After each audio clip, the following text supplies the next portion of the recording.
Boom! And welcome back to Ria's streaming blog, where I talk about my experiences as a streamer and content creator in the hopes that I entertain you a little bit, tell some stories of my experiences, share my advice, and maybe lead you to think about the world in a little bit different of a way. Today, I want to do exactly that. I want to talk about things that I've learned from my time as a speedrunner. Now, this is general life advice. There's so many games out there. I couldn't possibly give you general advice for every speedrun, or even every RPG speedrun. And for the games that I do know well enough to actually give you some advice on, I'm going to recommend you check out my other YouTube channel or my Twitch stream link in the description to ask me about it there. Without further ado, let's get right into it. Lesson 1. Sometimes a shortcut can lead you astray. Now, this is a weird thing to say in a video about speedrunning, which is all about finding shortcuts and saving time, but hear me out on this one. This is a Lion in Wild Arms 3, but I think the archetypal example of the games that I speedrun might be Star Ocean 2. Yeah, it's really, really tempting and just charge right through. Guns blaze, power on forward, but yeah, you gotta take the time to craft yourself a nice eternal sphere to effortlessly cleave your way through all the game in order to make progress. And similarly, sometimes in real life, just like in video game speedruns, the way to progress isn't just to push forward blindly. You gotta take time to study and learn and evaluate and reevaluate and adjust in response to new information as situations change. Dang it. Even with this vlog, I know there's no quick path to success, just as there isn't one when it comes to many other things in life. No shortcut to going this vlog or my Twitch stream or learning a skill, a speed run, other than to put the time and the effort into doing just that. And yes, that means that those bots going around telling you, buy followers, primes, and viewers. Yeah, it doesn't work. Lesson 2. You can take a lot of time, energy, and effort to make very marginal improvements. It might not always be worth the effort. Now, I spent a lot of time and energy and no small amount of sanity in many cases to devoting myself to the things that I am passionate about. I mentioned in stream recently that I've spent so much time and energy in my streams of Lagai over the past 6 years that I feel as though some small portion of my very essence, my soul, if you're spiritually inclined, has been poured into the game through years of speedrunning and literally decades of playing the game casually. There's always that drive to come back for more improvements, do better, to revise and re-revise and re-revise, and continue to scour over the game for minuscule improvements. And that's not even getting into games like Super Mario Brothers 1, where people have spent years, decades even, of practice and thousands, tens of thousands, hundreds of thousands of tests, not to save minutes, not to save even seconds, but mere frames of improvement. Now, in speedrunning, that's the whole point. That's the fun. Continue to come back and challenge records, whether that's your own personal record or the world record, maybe. But in real life, there's a point at which you gotta accept the perfect is the enemy of the good and recognize you can't just throw out your own sanity for every project and passion that comes along, whether that be work or school or hobbies or even your relationships.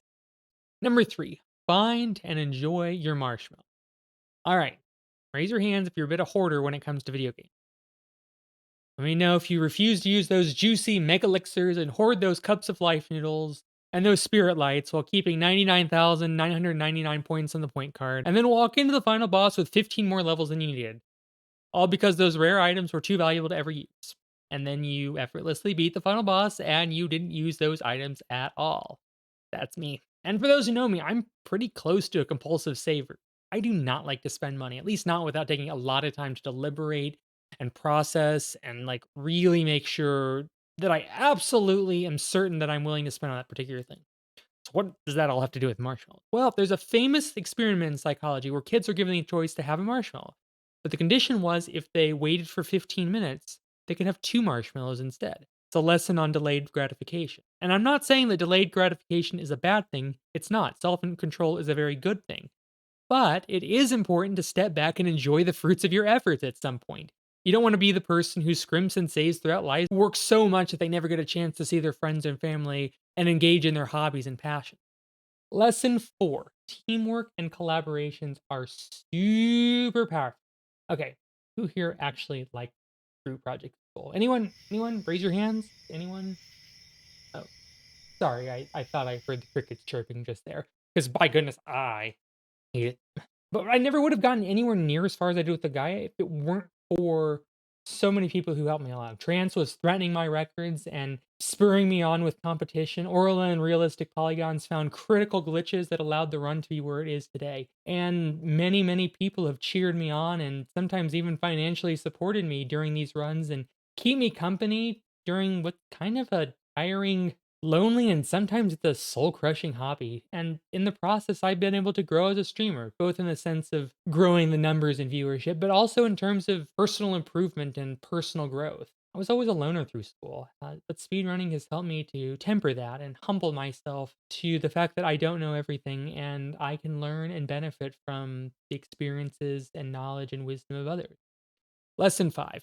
You can do everything right and still not succeed, but you gotta persevere through anyway. Earthbound is the poster child for this particular lesson. There's a reason why one of my Twitch emotes is called RN Gygas, because that game has an absolutely brutal set of RNG that can and absolutely will find you and heck you over at any given opportunity. But it's not just Earthbound either. I've lost runs of Legaia to heartbreaking RNG. I lost one run that was on PB pace at Songi 3, 7 hours into the run. 7 hours into a 7.5 hour run, lost everything. It was devastating, heartbreaking. But you know what? I got back up. I'm still going at it. I'm still speedrunning Legaia to this day. I mentioned in my second episode, which I'll link above, but tempting as it is to attach this to this notion that the world is somehow just, it isn't. And some things will go well, despite throwing in only a token effort, while the others, well, sometimes other things will go really poorly despite pouring in so much of your heart and soul. As they say, the best laid plans of mice and men. And finally, lesson 6. You just gotta go for it. No matter what it is, you're probably not gonna be super successful in your first attempt out there. I thought I was pretty hot stuff with Legaia starting off, getting my world record on the first run. But you know what? In 6 years since learning the speedrun, guess what? That first run sucks. That first run sucks. I have continued to improve my skills and get better at that game, lowering my time further and further. I thought we might get down to the point where it would be 9, 10 hours with a really, really good run. Now the world record for this game is 6.5 hours, and with New Game Plus glitches, it's under 4. In fact, my world record's 3 hours, 39 minutes now. I never in my wildest dreams starting I thought that we'd ever see Legaia gone start to finish in under 4 hours. Never. Never, never, never. And I see so many creators, so many would-be creators who are saying, "Oh, I'm scared to start off. What if my videos suck?" Guess what? My videos suck. In the grand scheme of things, this video sucks. And I'm okay with it. In the grand scheme of things, I don't know who my audience is. I don't know who watches these videos. I don't even know what my vlog is going to be about in long term. I don't know who to video editing. I didn't know anything. I had never used a video editor before I had started this vlog. I still barely know anything. But you know what? I'm not letting that stop. As they say, journey of 1,000 miles begins with a traffic jam. But you gotta power on through that traffic jam and do that first run, record that first video, take that first step in whatever hobby you might have. So there we have it.